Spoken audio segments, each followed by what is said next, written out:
एक छोटे से गांव में एक पुरानी हवेली थी, जैसे सब लोग दयान की हवेली के नाम से जानते थे। ये हवेली गांव के किनारे एक घने जंगल के पास थी। कोई भी इस हवेली के पास रात में नहीं जाता था, क्योंकि लोगों का मानना था कि वहाँ एक भयंकर डायन रहती है।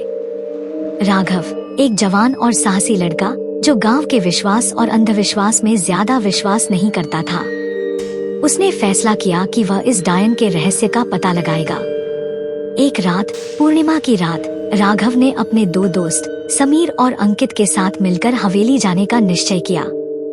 तीज की रात, जब चंद्रमा अपनी पूरी चमक पे था, तीनों हवेली की तरफ बढ़ने लगे। हवेली के दरवाजे पर पहुंचते ही उन्होंने देखा कि दरवाजा पूरी तरह से टूट चुका है और अंदर से अंधेरा और सन्नाटा छाया हुआ था। राघव ने अपनी मशाल जलाई और तीनों अंदर घुस गए। अंदर जाते ही उन्होंने देखा कि पूरी हवेली वीरान पड़ी थी। हर जगह धूल और झाड़ झंकार थी। एक अजीब सी ठंडक थी जो उनके रोगों में उतर रही थी। आगे बढ़ते ही उन्होंने एक बड़ा सा शीशा देखा जो पुरानी खिड़की के पास लगा था।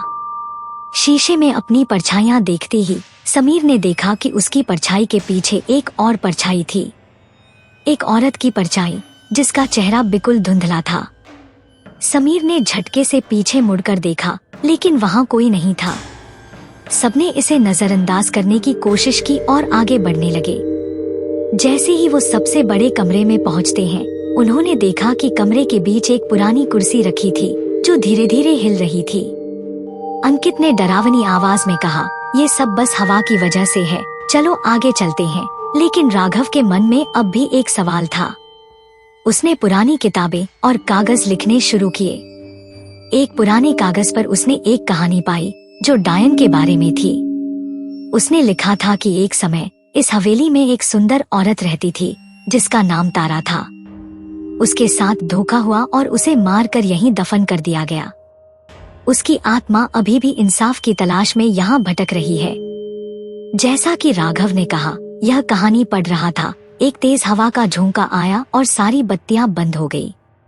तीनों ने अपनी मशालें जलाईं और देखा कि कुर्सी अब नहीं हिल रही थी। तभी एक कहानी हंसी की आवाज उनके कानों में पड़ी। वो आवाज हवेली के कोने कोने से गूंज रही थी। राघव ने जोर से कहा, हम तुम्हारा बुरा नहीं चाहते, हम सिर्फ यहाँ की सच्ची जाने आए हैं। उसके बाद सब कुछ शांत हो गया। राघव ने अपने दोस्त को इशारा किया और तीनों बाहर की तरफ भागने लगे।